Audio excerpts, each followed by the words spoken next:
बिस्मिल्लाहिर्रहमानिर्रहीम। अस्सलाम वालेकुम। बारबरोसा की नई किस्त का आगाज़ होता है जिसमें एक जजीरे का मंजर दिखाया गया है। अरूज इलियास से कहता है कि अगर हम बादबानों को खींच दें तो हम बहुत जल्द सिकंदरिया पहुंच सकते हैं। इसहाक के ज़ख्मों को किसी मुआलिज को दिखाने की ज़रूरत है। इसहाक कहता है मैं मदलीली जाऊंगा। इलियास इसहाक से कहता है कि मदलीली दूर है, सिकंदरिया करीब है और आपकी सेहत भी ठीक नहीं है। पहले आपके ज़ख्मों का इलाज सिकंदरिया करते हैं, फिर हम इकट्ठे मदलीली जाएंगे। अरूज कहता है कि फिर हम इकट्ठे भाभी जान और बच्चों की कब्र पर जाएंगे। इसहाक कहता है कि तुम्हारी वजह से मेरा ख़ानदान तबाह हुआ है। तुम मेरे भाई नहीं हो, तुम 7 समंदरों के कज़ाकों के बाबा बन गए हो। तुमने मेरे घर को छोड़कर समंदर को तरजीह दी। तुम मेरा ख़ानदान नहीं हो सकते। इसहाक खिज़र से कहता है कि मुझे मदलीली ले जाओ, मुझे अपने ज़ख्मों की कोई परवाह नहीं। अगर मैं रास्ते में मर गया तो मुझे मेरे घर वालों के साथ दफना देना। इसके बाद पेतरो को दिखाया गया है जो छुपकर ज़ैनब को और अयूब के बेटे को देख रहा होता है। पेतरो का साथी इसे कहता है कि ये सब तुम्हें एक ही जगह मिल गए ताकि तुम इनको इकट्ठे मार सको।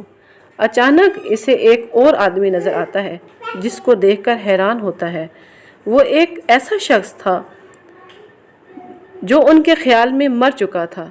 इसके बाद पेतरो इज़ाबेल के वालिद के पास जाता है और इसे कहता है कि तुम यतीम खाने पर किसी की नज़र में आए बगैर अपनी नज़रें जमाए रखो। ज़ैनब और इस बच्चे पर मुसलसल नज़र रखो। क्या तुम ये काम कर सकते हो? सेल्यू कहता है ठीक है जनाब। फिर पेतरो कहता है कि वहाँ एक सफ़ेद दाढ़ी वाला शख्स देखा गया है, इसके बारे में मालूमात इकट्ठी करो। पेतरो का साथी इससे पूछता है कि वो सफ़ेद दाढ़ी वाला कौन था जिसने तुम्हें परेशानी में डाला हुआ है। पेतरो कहता है कि वो एक ऐसा मुसलमान दरवेश के रूप में बहुत ही ख़तरनाक शख्स है। इसके बाद लिस्पीना को दिखाया गया है जो एक हकीम औरत से उलझ रही होती है। वो औरत इसे समझाती है कि जो बच्चा तुम्हारे पेट में है वो जहर बनता जा रहा है, इसे ज़ाया करना होगा वरना तुम्हारी जान को भी ख़तरा है। लेकिन लिस्पीना इसे कहती है कि तुम और इज़ाबेल मेरे बच्चे की कातिल हो, तुम मिलकर उसको कत्ल करना चाहती हो। लिस्पीना इसे धिक्के देकर निकाल देती है। इसके बाद कॉलम नूस का मंजर आता है जिसमें पेतरो अपने कमांडर से पूछता है कि कासिद ने जिस इंजीर के बारे में बात की थी इसका नाम क्या था। कमांडर बताता है कि उसका नाम अबू मोहम्मद है। फिर कहता है कि जनाब एक आम आदमी जो एक जहाज़ तैयार करता है, पोप को इससे क्या परेशानी है जो आपको इसे लाने के लिए कहा है। पेतरो इसे बताता है कि ये अबू मोहम्मद ममलूकों के लिए काम करता है। सिकंदरिया में खबर भेजो कि वो हमारे लिए फ़ौरी इंतज़ामात करें। फिर इससे पूछता है कि ये किताबों की दुकान वाले सुलेमान के मसले का क्या हुआ। कमांडर कहता है कि हम पता लगा रहे हैं और हम जल्द इस नतीजे पर पहुंचेंगे। इसके बाद सिकंदरिया के साहिल का मंजर आता है जहां जहाज़ से अरूज और इलियास उतरते हैं और कलिज उनका इस्तकबाल करता है। कलिज कहता है कि क्या तुमने खुद को वो सिदान कहने वाले काफिर को समंदर की तह में फेंक दिया? अरूज कहता है कि हमने इसे समंदर में तो फेंक दिया लेकिन इसे आखिरी सांस लेते हुए नहीं देखा। ये सुनकर कलिज अरूज को गले लगा लेता है। शाहीन ये देखता है तो परेशान हो जाता है। उसके बाद दिखाया गया है कि वो हकीम औरत इज़ाबेल के पास जाती है और इज़ाबेल लिस्पीना की सारी बातें हकीकत बयान करती है। तो इज़ाबेल कहती है कि मेरा इसमें कोई अमल दखल नहीं है, तुम यहाँ से जाओ। शाहीन जाफिर को पकड़ लेता है, इसे कहता है कि तुम एक काम ढंग से नहीं कर सकते। अरूज रोज़ बरोज़ लोगों में मकबूल होता जा रहा है कि मुझे एक मौका और दो। इसके बाद साहिल समंदर का मंजर आता है जहाँ 2 माहीगीर मछलियाँ पकड़ने के लिए फिर रहे होते हैं। अचानक उनको एक बेहोश आदमी दिखाई देता है जो पानी में पड़ा होता है। वो दोनों इसे उठाकर डॉक्टर के पास ले जाते हैं।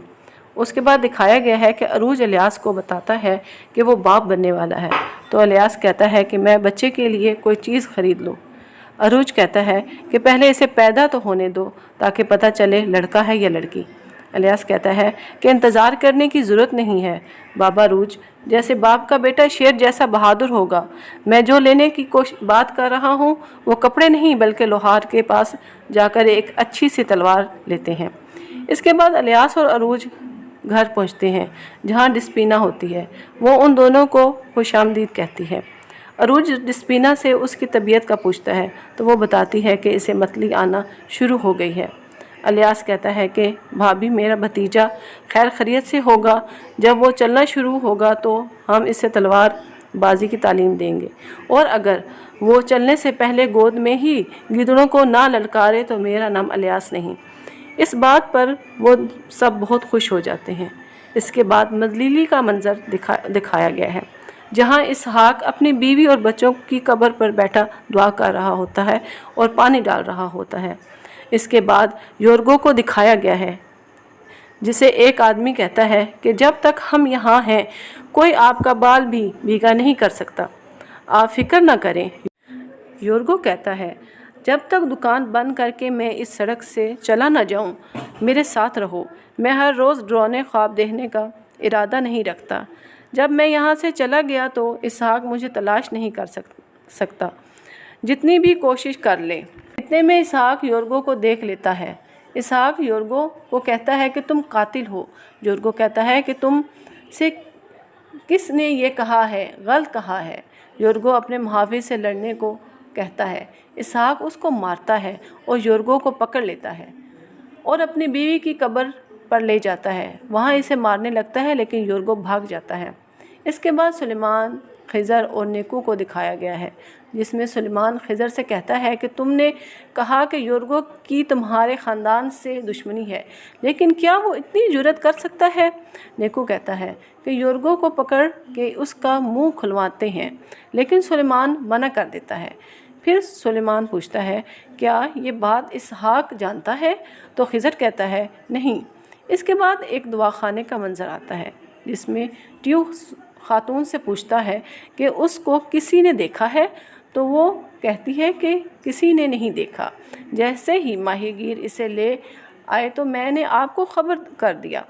وہ آدمی کہتا ہے کہ کیا تمہیں اس کو ٹھیک کرنا ہوگا؟ طبیبہ پوچھتی ہے کہ کیا تمہیں لگتا ہے کہ جو شخص یہاں پڑا ہے وہ واقعی وہی ہے؟ ٹیو کہتا ہے یہ وہی ہے، یہ ہماری طاقت کو مضبوط کرے گا، اسے ٹھیک کرنا ہوگا۔ اگر آپ ارطغرل غازی، کارلوس عثمان اور باربروسا کی ایک ساتھ کو اردو ڈبنگ میں دیکھنا چاہتے ہیں تو ہمارے چینل کو سبسکرائب کریں اور اس ویڈیو کے نیچے کمنٹس کریں۔ اللہ حافظ۔